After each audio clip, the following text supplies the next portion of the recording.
السلام علیکم ورحمۃ اللہ وبرکاتہ۔ ناظرین و سامعین، امید ہے کہ آپ حضرات خیر و عافیت سے ہوں گے۔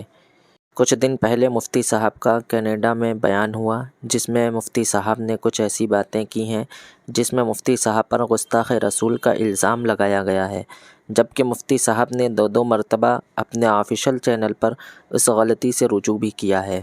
پھر بھی بہت زیادہ ویڈیوز ٹرینڈنگ میں چل رہی ہیں کہ مفتی طارق مسعود صاحب نے حضور اقدس صلی اللہ علیہ وسلم کی شان اقدس میں گستاخی کی ہے۔ کیا یہ بات صحیح ہے یا غلط؟ اگر صحیح ہے تو کیا مفتی صاحب کا سر تن سے جدا کر دینا چاہیے؟ اس حوالے سے میں آپ حضرات کے سامنے دارالعلوم دیوبند کا فتویٰ پیش کروں گا۔ ناظرین کرام، پہلی بات تو یہ ہے کہ مفتی صاحب سے گستاخی نہیں بلکہ غلطی ہوئی ہے، جس سے مفتی صاحب نے رجوع بھی کر لیا ہے، جس سے معلوم ہوتا ہے کہ مفتی صاحب سے غلطی ہوئی ہے، گستاخی نہیں۔ لیکن کچھ حضرات ہیں جو مفتی صاحب کو الٹا سیدھا کہہ رہے ہیں۔ یاد رکھیں، غلطی انسان سے ہی ہوتی ہے۔ مفتی صاحب سے غلطی ہوئی ہے، جس سے مفتی صاحب نے رجوع بھی کیا ہے۔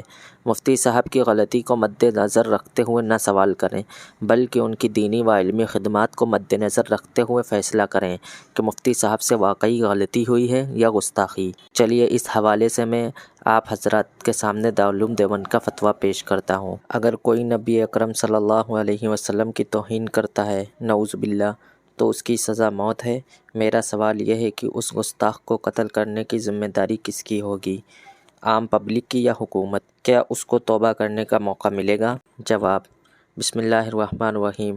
حدود شرعیہ کے نفاذ کی ذمہ داری حکومت پر ہوتی ہے، عام پبلک پر نہیں۔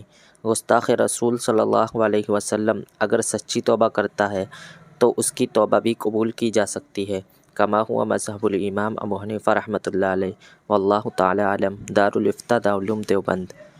تو ناظرین کرام، یہ دارالعلوم دیوبند کا فتویٰ تھا۔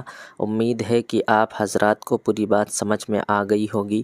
آپ حضرات سے درخواست ہے کہ اگر آپ نے اس چینل کو سبسکرائب نہ کیا ہو تو سبسکرائب کر لیں اور اس ویڈیو کو زیادہ سے زیادہ شیئر کریں۔ السلام علیکم ورحمۃ اللہ وبرکاتہ۔